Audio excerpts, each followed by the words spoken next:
Na nossa conversa de hoje, nós vamos falar sobre um dos personagens históricos mais notáveis, mais conhecidos, né, do processo histórico, chamado de Napoleão Bonaparte, que é uma das figuras mais emblemáticas, né, do século XVIII, século XIX. Né? Aqueles, inclusive, que foram contemporâneos a Napoleão, né, sejam eles entusiastas, defensores das ideias de Napoleão, sejam também aqueles contrários à sua ideia, né, todos eles são unânimes, né, quando comparam a grandes conquistadores da história. Eu cito aqui, por exemplo, Alexandre Magno, né, na Macedônia, e cito também Otávio Augusto de Roma. Então é essa genialidade como estrategista, é essas consequências históricas que o tornaram um dos grandes conhecedores da área militar, né, que faz de Napoleão um dos grandes ensaístas políticos, né, e claro que é hoje consenso entre eles, né, quando se trata da biografia de Napoleão Bonaparte. Napoleão que nasceu no século XVIII, né, na cidade de Córcega, França, né, e claro era um dos aristocratas desse período. Napoleão foi, como nós já dissemos, um dos grandes estrategistas do século XVIII, né, das pessoas mais influentes quando se fala de questões militares, né, e após Napoleão conquistar e contemplar os seus estudos básicos, acabou optando pela carreira militar e se inscrevendo na Escola Militar de Paris, onde estudou, né, estratégias de guerra e acabou se especializando em artilharia. Eu lembro que quando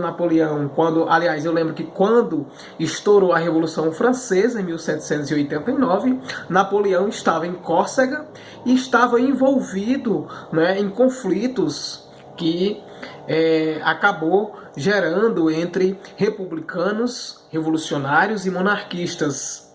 Né?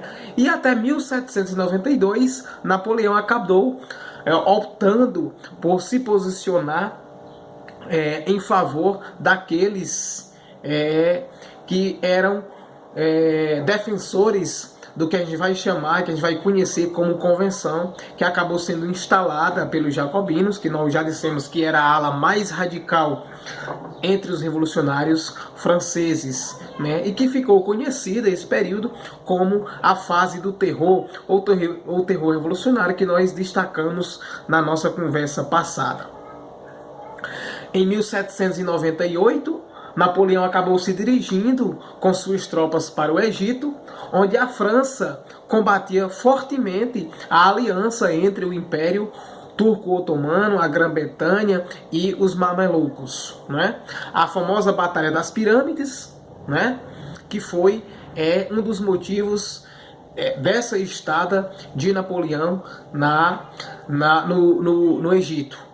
Então Napoleão acabou sendo bastante conhecido nesse período por ter capturado a cidade de Alexandria e por ter também estimulado, contribuído para que houvesse vários estudos sobre a antiguidade egípcia. Foi também Napoleão que acabou contribuindo e trazendo muitos antiquários da França para documentar, né, o que era encontrado lá no Egito. Entre esses achados, nós poderíamos dizer, por exemplo, e citar, né, dentro desse período, a Pedra de Roseta, que era um bloco, né, de pedra com inscrições em grego, hieróglifo e demócrito, e que acabava servindo para a decifração da escrita egípcia de anos posteriores. Então, portanto, toda essa contribuição militar, todo esse conhecimento, toda essa estratégia vista e contribuída de Napoleão Bonaparte acabou o tornando como um dos grandes personagens políticos do século XVIII, um dos grandes estrategistas e um dos grandes ensaístas políticos, como nós já dissemos. Inclusive, quando Napoleão foi preso por pouco tempo, né, claro, porque as pessoas que acabaram destruindo, que acabaram encerrando a fase da convenção, acabaram necessitando de todo o conhecimento histórico, de toda a estratégia de Napoleão Bonaparte. Eu lembro que em 1799 começou uma nova fase da Revolução Francesa, que vai passar para a história como consulado. Eu lembro que essa fase,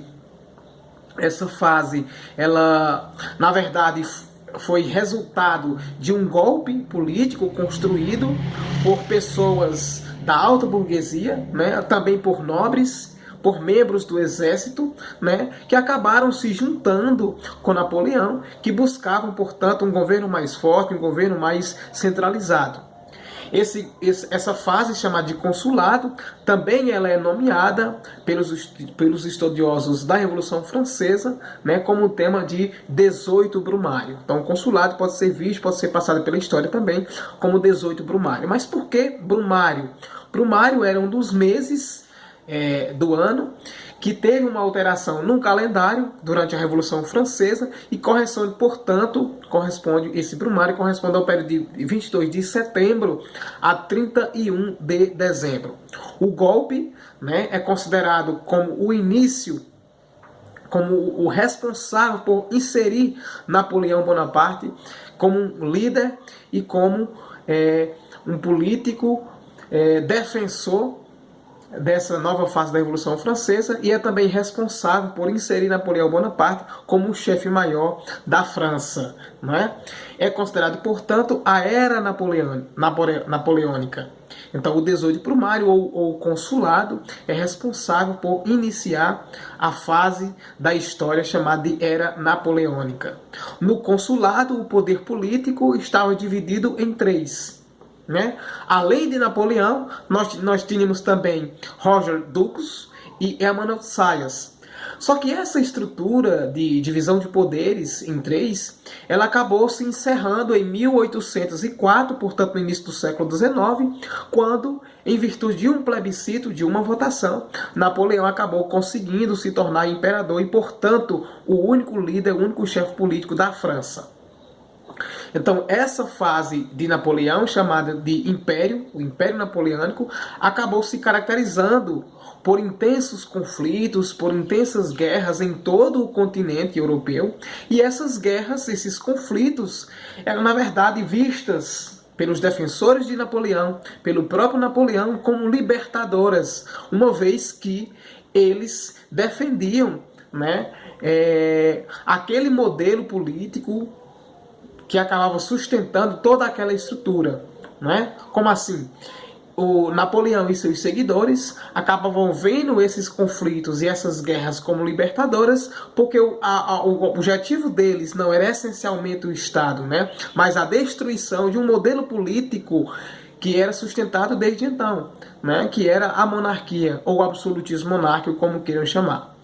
Também é conhecido a fase do Império de Napoleão, além dessas grandes guerras, desses conflitos, essa fase também é conhecida, né, por algumas reformas que foram construídas, foram implementadas na França por Napoleão Bonaparte, como, né, eu cito aqui, o Código Civil Napoleônico, que leva o seu nome, né?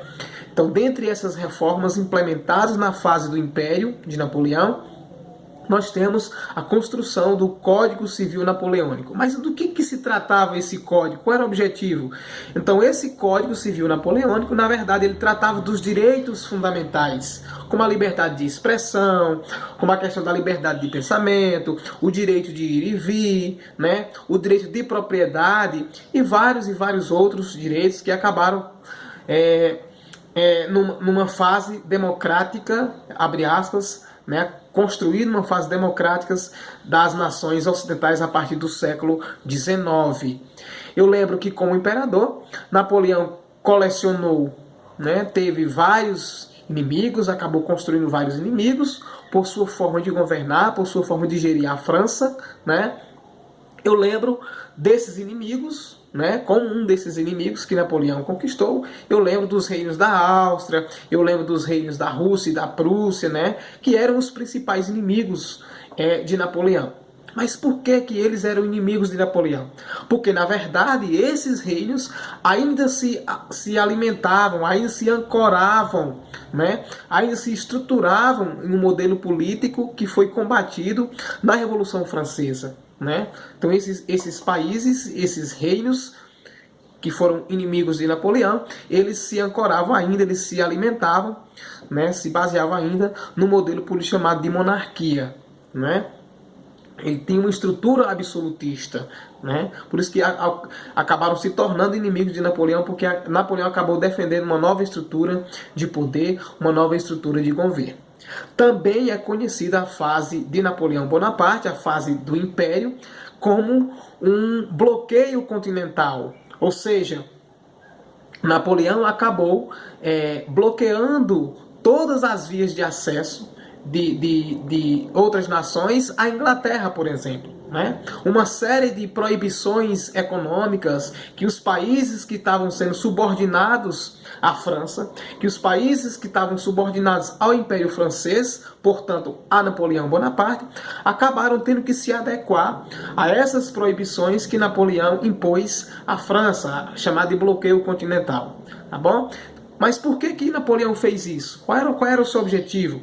Então, o objetivo de Napoleão era fazer com que a Inglaterra se tornasse mais enfraquecida, não só do ponto de vista político, mas principalmente, nesse caso agora, se tornasse mais fraca do ponto de vista econômico. Tranquilo? Então, essas eram as principais características do Império Francês, né? Então foi caracterizada por constantes conflitos, constantes guerras, também foi marcada por algumas reformas. Nós citamos aqui a principal delas, que foi a questão do Código Civil Napoleônico, que tratava de direitos civis, liberdade de expressão, liberdade de ir e vir, né? Enfim, e várias outras questões. Foi marcado também essa fase da questão do comando de Napoleão na França, foi marcado também por um bloqueio econômico, né, à Inglaterra, que a França impôs à Inglaterra, que era, na verdade, uma série de proibições, como nós já dissemos, que aqueles países que eram subordinados à França e, portanto, a Napoleão Bonaparte, tiveram que se adequar e, portanto, aplicar à Inglaterra.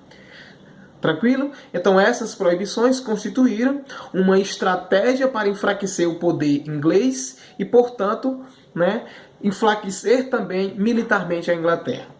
Então essa era uma das características principais da fase de Napoleão Bonaparte na França. Tranquilo? Estudem, ampliem os seus conhecimentos. Abraço virtual a todos e a todas.